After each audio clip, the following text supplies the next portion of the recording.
অনেক বাবা-মাদেরকে বলতে শোনা যায় যে, "আমার বাচ্চা অনেক বেশি জেদ করছে। কোনোভাবেই কথা শুনতে চায় না এবং জেদ করতে, করতে অনেক বেশি হাইপার হয়ে যায়।"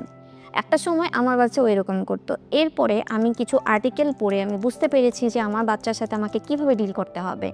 তার কিছু জিনিস আমি আপনাদের সাথে এখন শেয়ার করব যে, এই সঠিক পদ্ধতিটা যদি আপনি আপনার বেবির সাথে খুব সুন্দরভাবে অবলম্বন করেন, তাহলে কিন্তু আপনার বাবুর জেদ অনেকটাই কমে যাবে।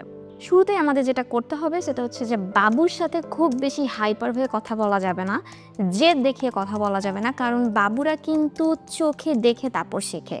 আমরা যে ধরনের ব্যবহার আমাদের বাবুর সামনে করব, ঠিক সেই ধরনের ব্যবহারই কিন্তু ওরা শিখবে। তাই আমরা যখন আমাদের বড় কারোর সাথে কথা বলবো বা কেউ আমাদেরকে যখন কোনো কথা বলছে, সেটা একবারে শোনার যখন ট্রাই করব এবং রিপিট অ্যান্সারটা যখন আমরা খুব সুন্দরভাবে দিব, তখন কিন্তু আমাদের বাচ্চা আমাদের দেখেই সেটা শিখে যাবে।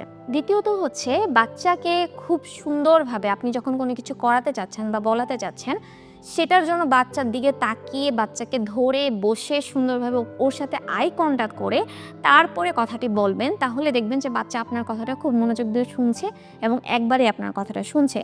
যেমন আপনি যদি বলেন যে, "তোমার এখন ঘুমানো উচিত।" আপনি যদি দূরের থেকে চিল্লায়ে বলেন কথাটা বা ওর সাথে খুব জেদ দেখায়, রাগ হয়ে বলেন, তাহলে ও আপনার সাথে রিপিটলি জেদই দেখাবে। কিন্তু আপনি এই কথাটাই যদি ওকে সামনে এনে বসায়, ওকে আদর করে সুন্দর করে বলেন, তখন কিন্তু ও নিজের মতোই আপনাকে খুশি করতে ঘুমিয়ে পড়বে বা শোয়ার চেষ্টা করবে। অনেক সময় দেখা যায় যে, বাচ্চারা জেদ করে শুধুমাত্র তাদের কথা যদি বাবা-মারা সঠিকভাবে বুঝতে না পারে সেজন্য। তো এইজন্য একটা গবেষণায় কিন্তু দেখা গিয়েছে যে, বাচ্চারা যদি কোনো কথা বলতে আসে বাবা-মার সাথে, তখন বাবা-মা যদি বাচ্চার কথা শোনার জন্য তার হাতের কাছটি রেখে বাচ্চার দিকে তাকিয়ে সুন্দরভাবে একটা মিষ্টি হাসির মাধ্যমে বাবুর কথাগুলো খুব মনোযোগ দিয়ে শোনে, তাহলে কিন্তু সেই বাচ্চার জেদটা অনেকখানি কমে যায়। কারণ সে বুঝতে পারে যে, তার বাবা-মা তাকে অ্যাটেনশন দিচ্ছে এবং তার কিন্তু ভিতরে একটা ভালো লাগা কাজ করে এবং তার জেদ কিন্তু ভিতর থেকে আস্তে, আস্তে কমে যেতে থাকে।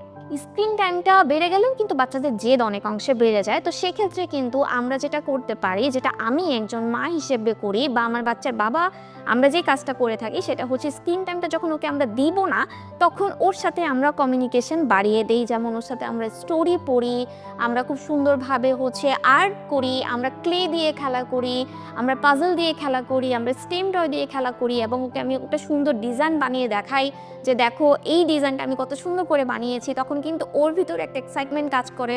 তখন ও আরেকটা মডেল বানানোর ট্রাই করে। এভাবে করে কিন্তু ক্লে দিয়ে আমি কিছু বানালে ও আরেকটা জিনিস বানানোর ট্রাই করে। এভাবে কিন্তু আমরা আমাদের বাচ্চাদের স্ক্রিন টাইমটা কমায় ফেলতে পারি। আর যখন বাচ্চাদের স্ক্রিন টাইমটা কমে যাবে, তখন কিন্তু বাবুর জেদ অটোমেটিকলি অনেক সহজেই কমে যেতে থাকবে। একেবারে তো আর বাচ্চাকে স্ক্রিন টাইম থেকে দূরে রাখা পসিবল না। আর প্রত্যেকটা বাচ্চারই আসলে বিনোদনের প্রয়োজন আছে। সেই বিনোদনের জায়গা থেকে আমরা বাবুদেরকে একটা লিমিটেড টাইম ধরে দিতে পারি, একটা ফিক্সড টাইম দিতে পারি যে, তুমি এইটুকু টাইম তুমি ডিভাইস নিয়ে থাকতে পারবে এবং এরপরে আমরা বাবুকে সেই টাইমটা হওয়ার আগ মুহূর্ত পর্যন্ত তাকে অ্যালার্ট করে যেতে পারি যে, তুমি আর ৫ মিনিট পাবে, আর ১০ মিনিট পরে কিন্তু তোমার হাত থেকে আমি ট্যাবটা নিয়ে নিব বা টিভিটা অফ হয়ে যাবে। তখন কিন্তু একটা অ্যালার্মিং সাইন পাবে। তো এই অ্যালার্মিং সাইনের কারণে কি হবে, ওর কিন্তু আস্তে, আস্তে জেদটা বাড়বে না। ও চিন্তা করতে থাকবে না আর কিছুক্ষণ পরে আমাকে ফোনটা রেখে দিতে হবে। তো এই ক্ষেত্রে কিন্তু বাচ্চাকে আমরা এভাবে আস্তে, আস্তে জেদ কমাতেও পারি এবং কথা শোনাতেও পারি। একবারে কিন্তু এভাবে আমাদের বাচ্চা কথা শুনে যাবে। এবং লাস্ট আমি যে কথাটা বলবো যে, অনেক সময় বাচ্চা কনফিউজড হয়ে যায় হ্যাঁ এবং না এর মধ্যে। যেমন আজকে যদি আমি বলি যে, তুমি চকলেট খাবে না, তো চকলেট খাবে না এটা আমি আজকে বললাম এবং আমি বলে দিলাম যে, তুমি আজকে এই সকালবেলা চকলেটটা খাবে না। পরের দিন ঠিকই আমি সকালবেলা বাচ্চাকে চকলেটটা খেতে দিলাম। তখন কিন্তু এই হ্যাঁ নার মধ্যে বাচ্চাটা কনফিউজড হয়ে যাবে। তাই বাচ্চার জন্য যেটা না থাকবে, সেই না এর মধ্যে কিন্তু আমাদেরকে স্ট্রিক্ট থাকতে হবে। যেটা না মানে না, হ্যাঁ মানে হ্যাঁ।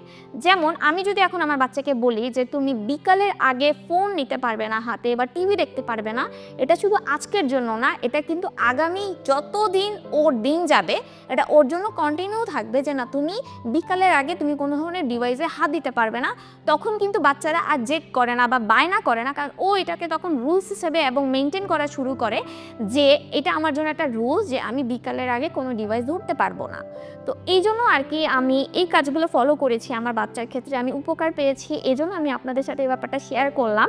আশা করি আমার এই ভিডিওটির মাধ্যমে অনেক বাবা-মাই উপকৃত হবেন এবং আমি লাস্টবারের মতো বলবো, বাচ্চাকে যাই আপনারা বলেন না কেন, আপনারা একটু সুন্দরভাবে শান্তভাবে বলবে এবং বাচ্চার দিকের কথাগুলো বোঝার চেষ্টা করবেন। ইনশাআল্লাহ আস্তে, আস্তে বাচ্চার অনেক অংশেই জেদটা কমে যাবে।